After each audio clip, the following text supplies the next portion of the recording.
विशाल राज्य पर सम्राट शत्रुजीत का राज था। वे केवल एक सम्राट नहीं थे, बल्कि एक ऐसे न्यायप्रिय और करुणामय राजा जो अपनी प्रजा को अपनी संतान समान मानते थे। उनके राज्य की विशेषता यह थी कि वहां न कोई भूखा सोता था, न कोई अन्याय का शिकार होता और न ही कोई अनाथ असहाय रह जाता। जब सारा नगर गहरी नींद में डूबा होता, तभी सम्राट शत्रुजीत अपने वैभवपूर्ण वस्त्र त्याग कर एक साधारण वेश में, मुख पर मिट्टी और धूल मलकर, चुपचाप महल के पिछले द्वार से नगर की ओर निकल पड़ते। उन्हें देखकर कोई उन्हें भिक्षुक समझता, तो कोई थका हारा किसान। वे नगर की गलियों, बाजारों और झुग्गियों में घूमते, लोगों की बातें सुनते, उनकी पीड़ा को नीरवता से आत्मसात करते।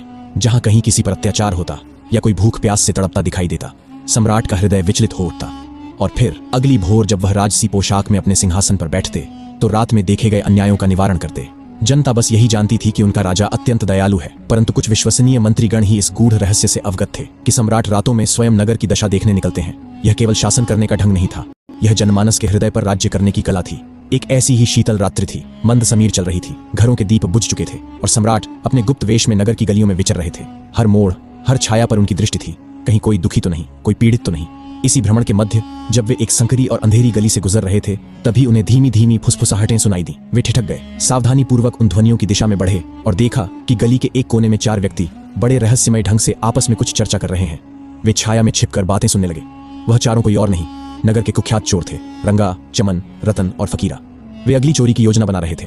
चमन, जो सबसे चतुर था, फुसफुसाया, इस बार हर कदम सोच समझ कर रखना होगा, पिछली बार की चूक नहीं दोहरानी चाहिए।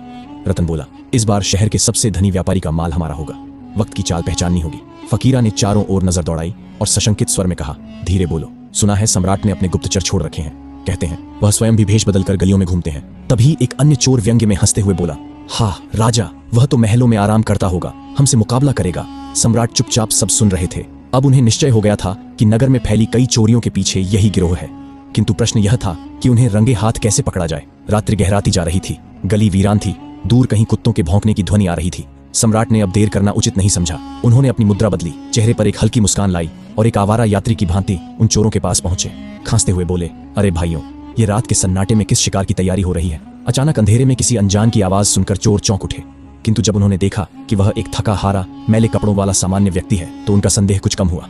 रतन ने आंखें सिकोड़ते हुए कहा, तू कौन है बे, और क्या लेना देना है तुझसे? सम्राट हंसते हुए बोले, भाइयों, मैं भी तो तुम्हारी ही बिरादरी का हूँ। कौन कहता है कि केवल तुम ही उस्ताद हो इस नगर में? मैंने भी बहुत बड़े हाथ मारे हैं, बस किस्मत जरा रूठी हुई है, नहीं तो इस वक्त किसी राजमहल में आराम कर रहा होता। फकीरा ने संदेह भरे स्वर में पूछा, अगर तू वाकई उस्ताद है तो कोई बड़ा कारनामा सुना। राजा ने गहरी सांस ली और गंभीरता से कहा, कारनामे बताऊंगा नहीं, दिखाऊंगा। कभी शाही खजाने पर भी हाथ साफ करने की सोची थी, पर दुर्भाग्य से पकड़ा गया। चमन ठहाका मारते हुए बोला, वाह, शाही खजाना, तू तो बड़ी ऊंची उड़ान भरता है। दूसरे चोर ने हंसते हुए कहा, इतना ही बड़ा उस्ताद है तो